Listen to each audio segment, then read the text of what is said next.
नासिक दौरे पर पहुंचे शिवसेना उबाटा गुट विधायक आदित्य ठाकरे ने सरकार पर निशाना साधते हुए शहर की खराब सड़कों, कुंभ मेले की तैयारियों और स्वास्थ्य व्यवस्था पर सवाल उठाए। उन्होंने कुंभ मेले के कामों में कथित गड़बड़ी की जांच कर श्वेत पत्र जारी करने की मांग की। साथ ही शहर में घटते उद्योगों, स्वास्थ्य, स्वच्छता समेत डेंगू की बढ़ती समस्या पर भी चिंता जताई। आदित्य ठाकरे ने कहा कि जनता के मुद्दों पर वे सरकार से लगातार जवाब मांगते रहेंगे। आज नाशिकचा प्रवास तसं पाहायला गेलं तर आतापर्यंत गेले 3-4 वर्ष आम्ही पाहतोय नाशिक पर्यंत येईपर्यंत पाठदुखी व्हायची। जो काही रस्ता होता भिवंडी कल्याण तो जो सगळा तो पट्टा आहे तिथे आपण पाहिलं तर आज मी व्हिडिओ पण टाकला, स्वतः काढलेला तो व्हिडिओ आहे।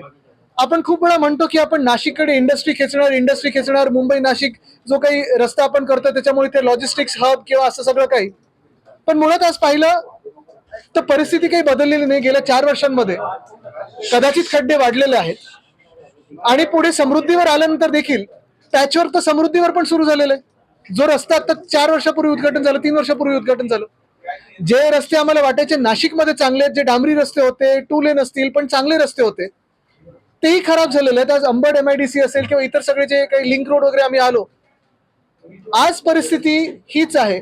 सगळ्या नाशिककरांना मला हे विचारायचं आहे की रस्त्याची कामं सुरू झाल्यापासून मी सगळीकडे जिथे जिथे थांबत होतो, कोण ट्रॅफिकमध्ये अडकलेलं, कोणी तिथे आजूबाजूचे दुकानदार असतील, कोणी रहिवासी असेल, कोणी विद्यार्थी असतील, हे येऊन मला सांगत होते की आधीचे रस्ते साहेब चांगले होते, 5-6 महिने आम्ही जो काही पाहतोय धुमाकूळ घातलाय कॉन्ट्रॅक्टर्सनी सगळीकडे, एवढा भयानक प्रकार चालू आहे।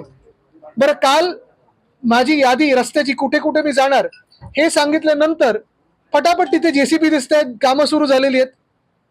पण कॉन्क्रीटचे रस्ते देखील बनवत असताना काही लेवल आपण पाहतो काही काही ठिकाणी एवढी उंचवलेली आहे की ते पाणी जाऊन आजूबाजूच्या घरांमध्ये किंवा इंडस्ट्रीमध्ये साचणारच आहे, तुंबणारच आहे।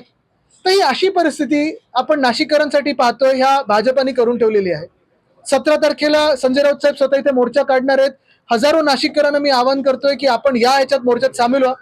कुठच्याही पक्षाचे आपण प्रतिनिधी असाल, कुठच्याही विचारधारेचे आपण नाशिककर असाल, पण मला वाटतं सगळी विचारधारा बाजूला ठेवून नाशिकसाठी सगळ्यांनी एकत्र येणं गरजेचं आहे आणि हे आंदोलन करणं गरजेचं आहे। कारण ही परिस्थिती फार भयानक आहे।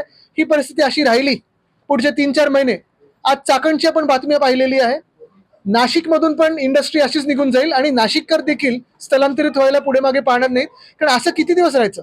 बरं, हे काम आता आपण पाहतोय, मी येणार म्हणून अनेक ठिकाणी काम सुरू झालं, पण ह्याच्या आधी आणि नंतर जेव्हा काम परत थोडं बंद होईल किंवा गती कमी होईल, आरोग्याचे विषय आहेत, स्वच्छतेचे विषय आहेत, डासांचं आपण पाहतोय वाढणार सगळीकडे, डेंग्यू मलेरिया, हे सगळं कोण पाहणार आहे? महानगरपालिका सांगते, प्राधिकरण बघते, प्राधिकरण बोलते, महानगरपालिका, नेमकं चाललंय काय हा विषय नाशिककरांसमोर महापौर म्हणून तुम्ही येऊन सांगणार आहात का पुढे?